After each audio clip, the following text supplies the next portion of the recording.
ka waran haddii aan kuu sheego inuu jiro xabsi ay galaan kumanaan dembiile balse qofka gudaha u gala uusan weligiis dibadda ugu soo bixi karin ma aha filin mana ah sheeko la sameeyey waa xabsi ugu weyn uguna adag dunida ee ku yaala dalka Salvador gudihiisa waxaa ku xiran qaar ka mid ah dembiilayaasha ugu khatarta badan dunida maanta waxaan helnay fursad aad u yar oo ah inaan gudaha u galno xabsigan si aan indhaheena ugu soo aragno nolosha maxaabiista iyo inaan wareysano mid ka mid ah hogaamiyaasha ugu halista badnaa burcadka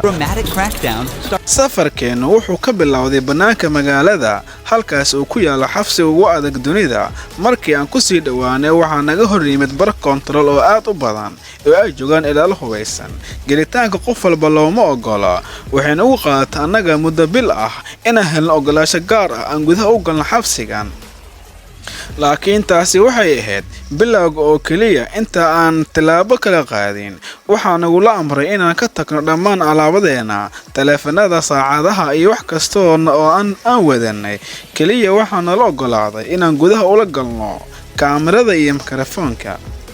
kadib waxaa noo bilowday baaritaankii ugu adka ee abid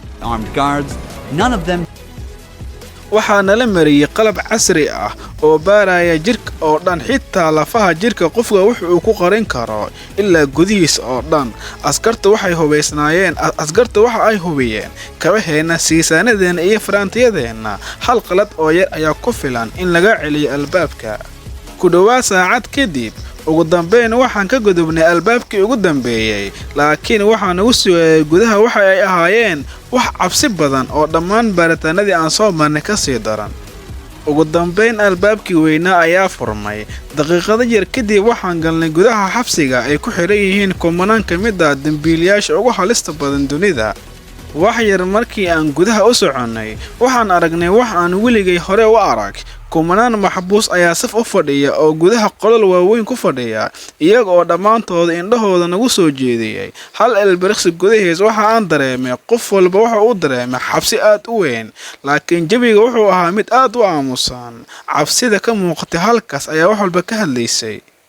waxaan isku daynay inaan la hadalno qaar ka mid ah maxaabiista balse saraakiishii nala socotay ayaa si degdeg ah noo joojiyey waxayna noo sheegeen inaysan fasax u haysanin maxaabiista inay la hadlaan qof dibidda ka imaaday hal amar keliya ayay ku nool yihiin ciddii jibisa amarka waxaa sugayaa ciqaab aad u adag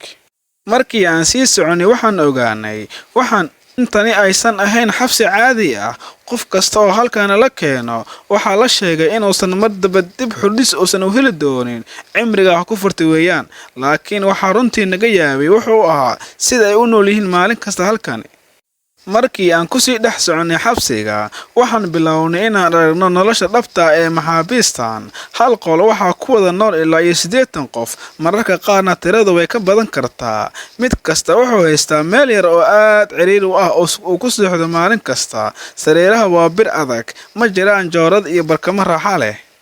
waxaa intaas ka siiyaa badnaa maxaabiistani ma helaan fursado bannaanka ay uga tagaan sida xabsiyada kale inta badan maalintooda waxay ku qaataan qolkaasi aad u yar waxay ku cunaan ku seexdaan ku noolaadaan musqulaha iyo goobta ay ku qabaystaan waa isku hal meel biyuhu waxaa laga cabaa hal meel oo ay wadaagaan dhammaantood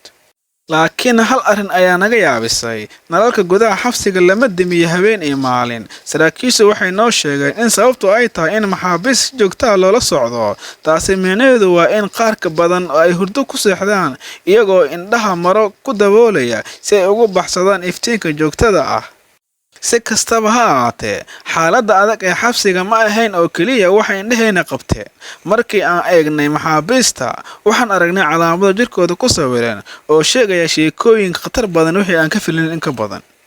markii aan si dhow u eegnay maxaabiista waxaan ogaan in jirkooda uu ka buuxo tattoo kuwaani ma ahayn sawiro qurxin oo keliya balse waxay ahaayeen calaamado muujinaya taariikhdooda iyo dembiyada ay galeen qaar waxa ay wejigooda ku lahaayeen nambarka 13 kuwaas oo muujinaya koox burcad oo ay ka tirsan yihiin kuwa kalena waxa ay lahaayeen calaamado sida geesaha shaydaanka ama shabad caaro kuwaas oo astaan u ah noloshii dembiyada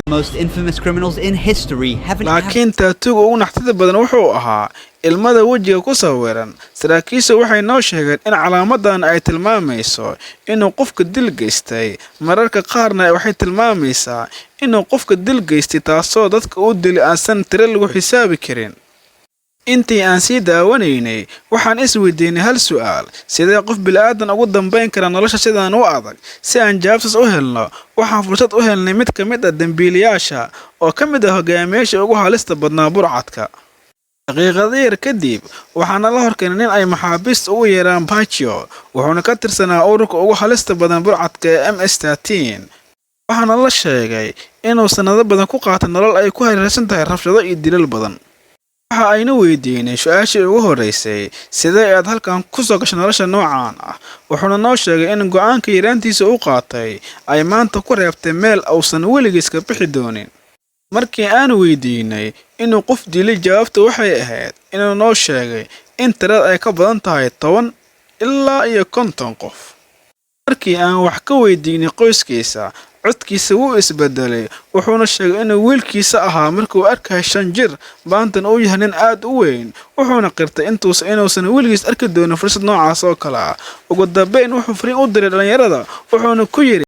to rely on one blue barrel for drinking water. ugu dambeyn wuxuu fariin u diray dhalinyarada, wuxuuna yiri: ha raacina wadadii annaga aan soo marnay. dhagaysta waalidkiin, waxbarta oo ka fogaada kooxaha burcadka. nolosha ma lahan wado lagu baxo. markii aan ka soo baxnay xabsiga, hal shay ayaa maskaxdeena ka soo guuxaysay. ma ahayn oo keliya cabirka xabsiga ama ammaankiisa adag, balse wuxuu ahaa sidee hal wadan muddo kooban gudahood ugu bedeli karaa xaaladiisa. sanad ka hor, Salvador waxaa loo aqoonsanaa mid ka mid ah dalalka ugu halista badan dunida. kooxa burcad ayaa maamuli jiray xaafado badan. dadka rayidka ah waxa ay ahaayeen kuwa ku nool cabsi joogto ah. laakiin olole adag kadib, waxaa dowladdu ay bilowday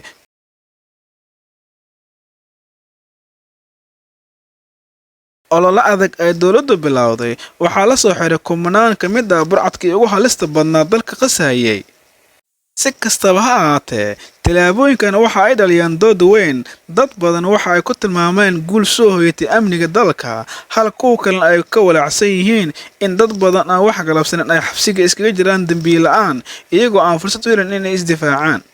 markii aan tagnay xabsiga Seacott, waxaan fahanay in sheekadani aysan ku saabsaneen xabsi oo keliya, ee waxay ahayd sheeko ka hadlaysa dagaalka u dhexeeya amniga iyo xuquuqda aadanaha iyo ciqaabta iyo cadaaladda. haddaba adiga maxay kula tahay? dowladda Salvador ma qaadatay go'aan sax ahaa ee dalka nabad lagu soo celiyay, misna wuxuu ahaa go'aan aad u qaldan? fadlan aragtida noogu reeb dhanka faallada. mahadsanid.